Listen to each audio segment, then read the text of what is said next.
El 10 de marzo de 1952, la ciudadanía despertó con la noticia que Fulgencio Batista había tomado el poder a través de un golpe de Estado, alegando promover una revolución que devolviera la tranquilidad a la familia cubana y eliminar la corrupción del gobierno del entonces presidente Carlos Prío Socarrás.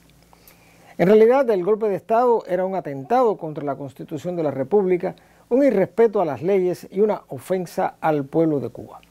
Fidel, devenido acusador en aquel entonces, presentó cargos contra Batista por ser comisor de delitos condenables a más de 180 años de prisión. Los hechos ulteriores se conocen. En la madrugada del 26 de julio de 1953, Fidel y un grupo de revolucionarios atacó el cuartel Moncada, segundo enclave militar de importancia en el país. De este hecho existía un antecedente que nunca se pudo llevar a la práctica, cuando Antonio Guitera Olmes tuvo idea semejante, frustrada por su caída en el Morrillo. Los excesos cometidos por la tiranía caldearon el ambiente político y social de Cuba, sobre todo después del desembarco del Granma. De hecho, todos los revolucionarios del país, fueran o no del movimiento 26 de julio, entendían que el único modo de defenestrar la dictadura era la lucha armada, en contraposición con los que a través del llamado diálogo cívico buscaban una solución en las urnas.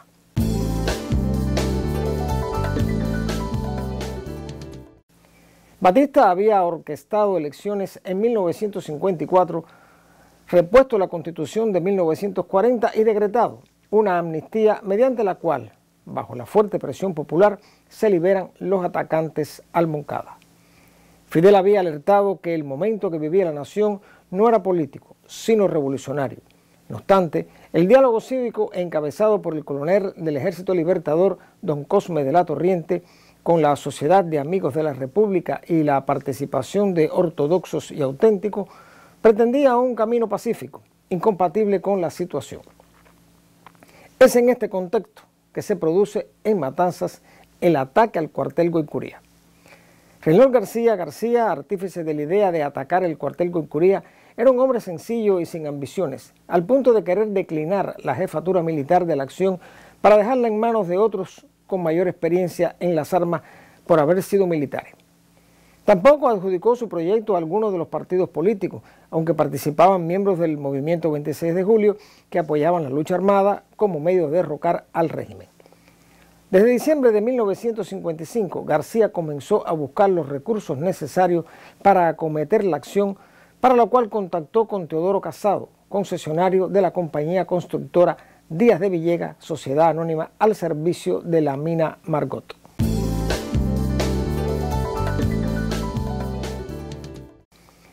García procedía de las filas de los auténticos, mas decepcionado de su inercia, se percató que sus dirigentes en el exterior no serían la solución del problema de Cuba.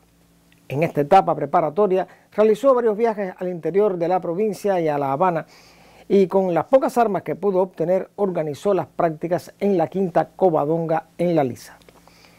El monto del armamento era escaso, solo 25 entre fusiles y ametralladoras de diverso calibre, una pistola y 109 granadas.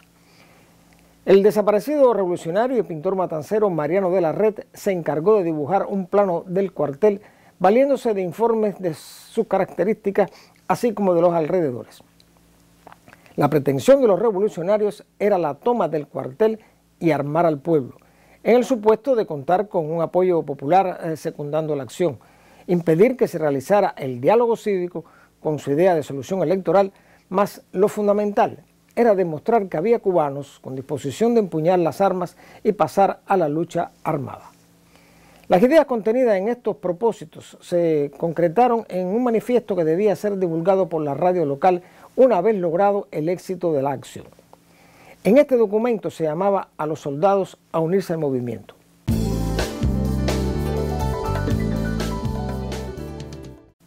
El plan de ataque concebía 3 lugares: por el frente, desde el callejón de Aróstegui, por el costado desde la calle Plácido y desde el opuesto por San Isidro. Llegarían a la bomba de gasolina aprovechando el factor sorpresa. 5 grupos de 10 hombres cada uno tomaría el cuartel y apresaría a Pilar García, jefe militar de la plaza. Se distribuirían las armas, se tomarían puntos estratégicos de la ciudad y se crearía un gobierno con participación de todas las organizaciones políticas contrarias al régimen. Los pasos a seguir serían tomar la mina Margot para proveerse de los camiones y la dinamita. Un camión al mando de Reynol García atacaría el cuerpo de guardia. Mario Vázquez en el segundo camión capturaría a Pilar García y atacaría el club de oficiales. Un tercer camión estaría a cargo del ataque y toma del escuadrón 41 de la Guardia Rural. La camioneta con la dinamita volaría el puente de la Concordia para impedir el acceso de los refuerzos, así como los depósitos de combustible cercanos al puerto. Un grupo en el Parque de la Libertad tomaría Radio Matanzas para leer el manifiesto, y en el interior de la provincia el resto de los hombres comprometidos en la acción se incorporarían a la lucha.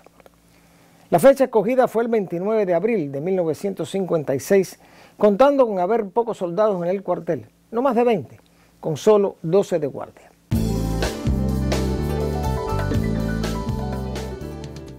Se registraron los nombres de los atacantes en unas tarjetas de control que luego fueron ocupadas y sirvieron para localizar y matar a los asaltantes que pudieron escapar. Además de toda la acción, no se previó un plan de retirada si el ataque fracasaba. En la mina se ocuparon los camiones y 150 libras de dinamita. La caravana bajó por la calle de Contreras hasta alcanzar Ayón y La Borde para ubicarse en su puesto. En el primer camión viajaba Reynol García. En el segundo, Emilio Sabugueiro. En el tercero, Armando Rodríguez. El cuarto lo tripulaba Arnaldo Ramos y la camioneta Manuel Villar. A las 12:30 pasado meridiano, el primer camión cruzó la posta 6. Cuando el segundo lo hizo, se generalizó un intenso tiroteo.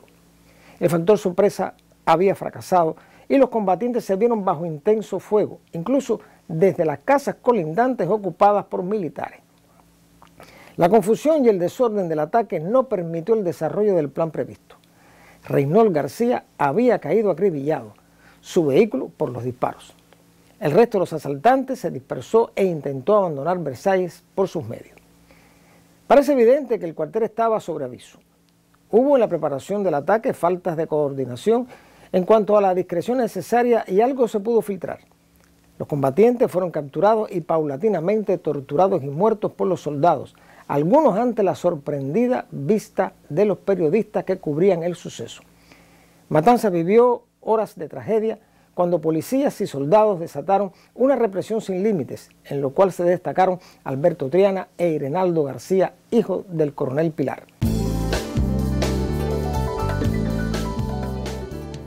Los familiares de las víctimas no pudieron acceder a sus muertos.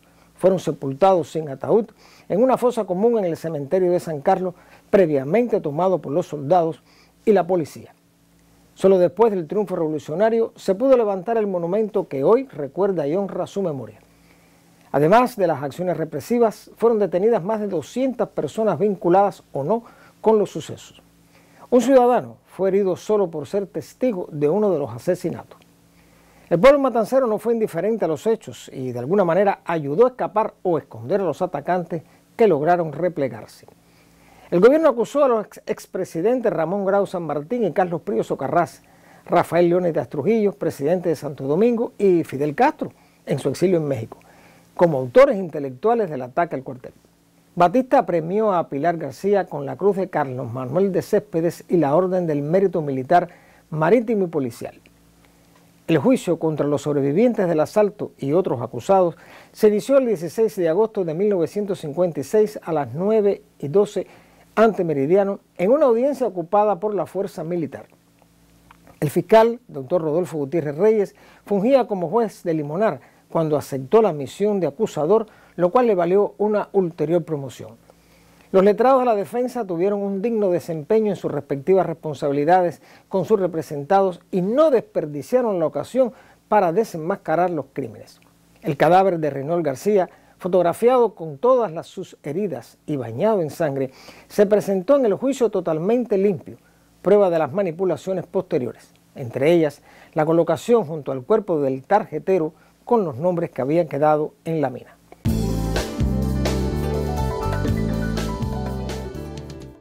Los resultados del ataque al cuartel Goicuría, si bien no fueron los esperados en materia de la acción, demostró al régimen de Batista que la proclamada unidad política del país que se afirmaba no existía como luego las repetidas acciones revolucionarias habrían de hacer manifiesto. Por otra parte, como aspecto positivo, el diálogo cívico se frustró, indicando a las claras que el único camino para la solución del estado de la dictadura era la vía de las armas. A Matanzas corresponde el mérito de haber realizado el único ataque a un cuartel del régimen fuera de los de Oriente, lo cual valida la tradición heroica del pueblo matancero. El asalto al cuartel Goncuriá fue, desde un punto de vista táctico, una empresa fallida, mas demostró que en efecto existía en el seno del pueblo un grupo de hombres dispuestos a tomar las armas para reivindicar los derechos conculcados. La tiranía, una vez más, mostró su verdadero rostro.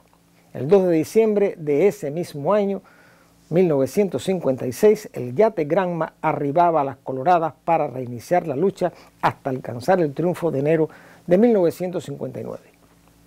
El 29 de abril de 1960, ante más de 30.000 personas, Fidel entregó al ministro de Educación, Armando Har, el cuartel Goncuriá, convertido en escuela. Los datos para este programa proceden de una valiosa y exhaustiva investigación de los autores licenciado Claraima Chávez y el doctor en ciencias Arnaldo Jiménez de la Cal.